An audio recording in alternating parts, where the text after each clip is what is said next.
किसी पदार्थ की एक मोल वह मात्रा होती है जिसमें उतने ही परमाणु उपस्थित होते हैं जितने कार्बन 12 समस्थानिक के 12 ग्राम में परमाणु की संख्या। मैं यहाँ लिख रहा हूँ, उसको समझना है ना। किसी पदार्थ की फिर याद करना है इसको, किसी पदार्थ की एक मोल वह मात्रा है, मेरे साथ में लिख लो सारे बच्चे। किसी पदार्थ की एक मोल वह मात्रा है जिसमें उतने ही परमाणु उपस्थित होते हैं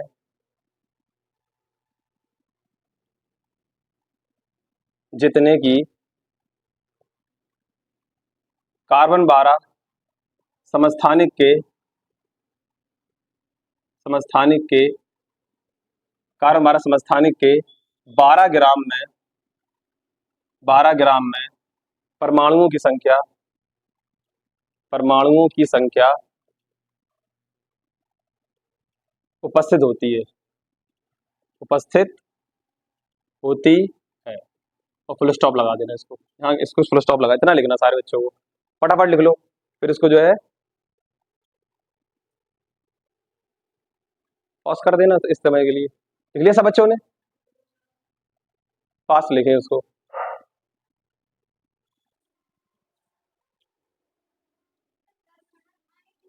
समस्थानिक के 12 ग्राम में, थोड़ा फास्ट लिखें, समस्थानिक के 12 ग्राम में परमाणु संख्या उपस्थित होती है। अब इसको सुनो, पहले इसको सुनो और उसको समझते हैं, फिर उसको बाद में फिर इसका निकालते हैं कितनी संख्या होती है ना, वो निकालना है।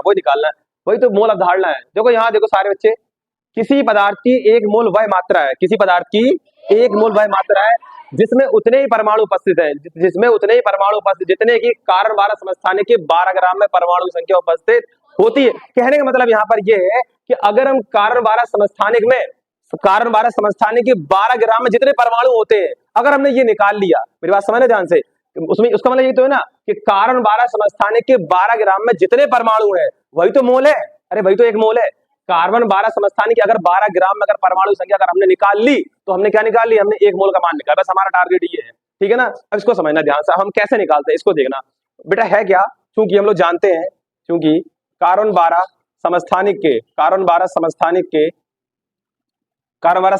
के एक परमाणु का द्रव्यमान, ध्यान से समझना सारे बच्चे, एक परमाणु का लड्डू जो द्रव्यमान होता है मेरे प्यारे बच्चों, मैंने लिखवाया था अभी परसों नरसों, एक मैंने 1.9926 इंटू 10 की पावर माइनस के 23 ग्राम। अरे भाई लिखवाया था।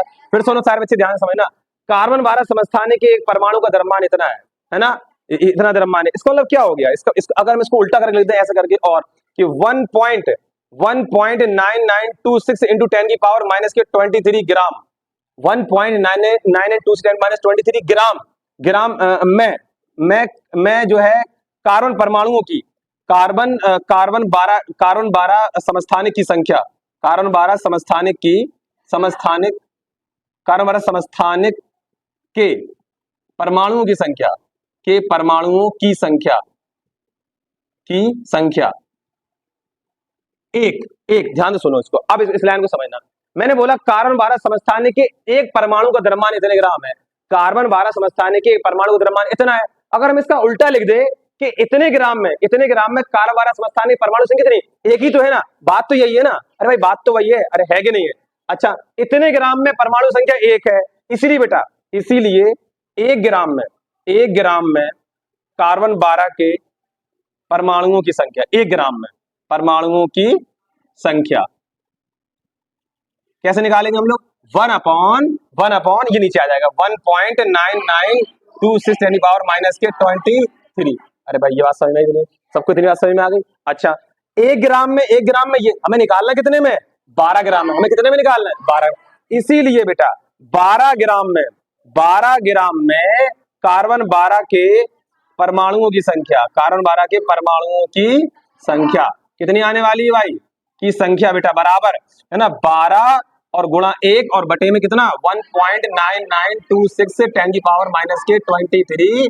और बेटा ये ग्राम नहीं, इतने परमाणु संख्या चल रही है बेटा। कोई भौतिक राशि थोड़ा तुम मात्रा लगा रहे हो उसमें बेटा। जब इसका इसमें भाग देते निकल कर आता है तुम्हारा कितना निकल कर आता है? जब इसका इसमें भाग करते हैं तो वैल्यू निकल कर आती है इसका इसमें भाग करेंगे, जब इसका बेटा इसमें भाग देते निकल कर आता है 6.022, इसका जब इसमें भाग देते हैं तो निकल कर आता है 6.022, और अपॉन में लड्डू चल ही रहा है 10 की पावर कितना माइनस के 23, तो चल ही रहा है। जब इसको बेटा आगे बढ़ाएंगे, जब इसको हम आगे बढ़ाएंगे तो ये बनकर आएगा 6.022 10 की पावर कितना प्लस में हो जाएगा, ऊपर कितना चलाएगा 23 इतने, यानी कि इसका मतलब ये हो गया, इसका मतलब ये हो गया अर्थात 12 ग्राम में कार्बन 12 समस्थानिक कार्बन 12 के परमाणुओं की संख्या, जो बेटा निकल कर आ गई, हमारी कितनी निकल कर आ गई, बेटा 6.022 10 की पावर 23 इतनी निकल कर आ गई। और लड्डू इसी को तो हम लोग किस नाम से जानते हैं, क्या बेटा, एक मोल के नाम से जानते हैं। तो एक मोल में परमाणुओं की संख्या, ये हम लोग कह सकते हैं कि एक मोल जो बराबर निकल कर हमारा आने वाला है वो कितना आएगा 6.022 10 की पावर 23, इतने परमाणु निकल कर आ गए। इतनी बात सबको समझ में आ गई? अरे भाई आ गई नहीं आ गई? अच्छा, अगर तुम्हें इतनी बात समझ में अगर आ गई तो अब इसको और आगे समझो ध्यान से।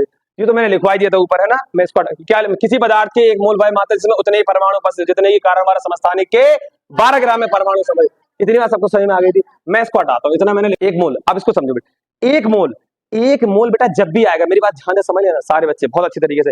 एक मोल, जैसे तुमने दर्जन पढ़ा, दर्जन, हम तुमसे कहें, मैं तुमसे बोलूं एक दर्जन केला, मैं तुमसे कहूं एक दर्जन केला, तुम क्या कहोगे? 12 केला। अरे भाई यही तो बोलोगे ना। मैं तुमसे कहूं एक दर्जन पतंग, तुम क्या कहोगे? 12 पतंग। ऐसे ही यहाँ पर है, इसका मतलब ही भाई साहब ये होता है, इसका मतलब ही जो होता है ना बेटा वो यही होता है एक मोल का। मैं तुमसे कहूं बेटा इसका मतलब समझ, एग्जाम के तौर पर समझ लेते हैं कि एक मोल, मैं तुमसे कहूं एक मोल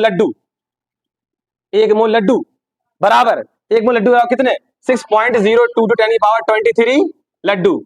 अरे भाई बात समझ में आई कि नहीं आई? अरे आई कि नहीं आई? ये हो गया लड्डू हमारा एक, है ना, जो लड्डू हम लोग रोज बोलते हैं खाते हैं वाला लड्डू हो गया। मैं तुमसे कहूं एक मोल, है ना, मैं तुमसे कहूं एक मोल, मैं बोलूं तुमसे कि बेटा एक मोल क्लोराइड आयन, मैं तुमसे ये कहूं बेटा क्लोराइड आयन, इसका मतलब क्या हो गया 6.022 10 की power 23 chloride ion, Cl minus जैसे बोलते हैं ना। अरे भाई ये तो होने वाला है, क्यों भाई, ये तो होने वाला है, क्लियर है ना। मैं तुमसे बोलूं कि एक मोल क्या, मैं तुमसे कहूं बेटा एक मोल सल्फेट आयन ले लो, या कुछ और ले लो, कुछ भी ले सकते हैं हम लोग, हमने ले लिया, मान लो क्लोराइड आयन ले लिया हमने, सल्फेट ले लो, एक मोल सल्फेट आयन क्या होने वाला है 6.022 10 की पावर 23 क्या सल्फेट आयन, है ना, इतने सल्फेट आयन हो जाएंगे। अरे भाई बात सबको समझ में आ रही कि नहीं आ रही? अरे भाई आ रही कि नहीं आ रही? अच्छा लड्डू एक बात और देख लो भाई इसी में, अच्छा बिल और बोल दो, कोई सा ही बोल दो, एक मोल सल्फेट आयन ये हो गए। अच्छा दूसरा जैसे मान लो हम तुमसे कहें कि एक मोल ऑक्सीजन परमाणु, मैं तुमसे बोलूं एक मोल ऑक्सीजन, मैं तुमसे कहूं बेटा एक मोल ऑक्सीजन, तो क्या होने वाला है एक मोल ऑक्सीजन बराबर कितने 6.022 10 की पावर 23 ऑक्सीजन परमाणु, है ना, ऑक्सीजन बेटा परमाणु। इतनी बात सबको समझ में आ गई होगी मुझे लगता है ना भाई? क्यों भाई आ गई नहीं आ गई? तो एक बार सब लोग दोबारा से फिर से एक बार देख लो सारे बच्चे, हम लोग को यहाँ से स्टार्ट करना है, हम लोग यहाँ से स्टार्ट करने वाले हैं, और फिर से एक बार और देख लो बेटा, कार्बन 12 समस्थानिक एक परमाणु का द्रव्यमान कितना होता है 1.92 × 10⁻³ ग्राम होता है। कार्बन 12 समस्थानिक परमाणु द्रव्यमान इतना होता है। जब हम इसको उल्टा करके लिखते हैं कि इतने ग्राम में कार्बन 12 समस्थानिक परमाणु संख्या कितनी होगी बेटा? एक होगी। इसलिए बेटा 1 ग्राम में कितनी होने वाली? इतने बटे इतने हो जाएगा। इसलिए बेटा 12 ग्राम में कितनी हो जाएगी? ये हो जाएगी। इसका इसमें भाग करते लड्डू इतना आ जाता है निकल कर 6.0। और बेटा जब ये ऊपर जाता है तो प्लस में हो जाता है ना, तो ऊपर प्लस में हो जाएगा। तो कुल मिलाकर हमारा एक मोल की वैल्यू निकल जाएगा 6.023 परमाणु। एक मोल में इतने मतलब परमाणु होने वाले है ना। अब वो किसी के भी परमाणु हो सकते हैं, कोई भी हो सकता है, कार्बन हो, पतंग हो, पंखा हो, कूलर हो, कुछ भी हो। अब एक मोल लड्डू 6.023 लड्डू, है ना, एक मोल क्लोराइड आयन इतने क्लोराइड आयन, एक मोल सल्फेट आयन इतने सल्फेट आयन, बेटा एक मोल ऑक्सीजन तो बेटा इतना लिख देंगे। तो मुझे लगता है ये वाली बात जो है सारे बच्चों को समझ में आ गई होगी पूरी तरीके से। क्यों भाई, किसी बच्चे को किसी प्रकार का कोई डाउट तो नहीं है? अरे भाई डाउट तो नहीं किसी बच्चे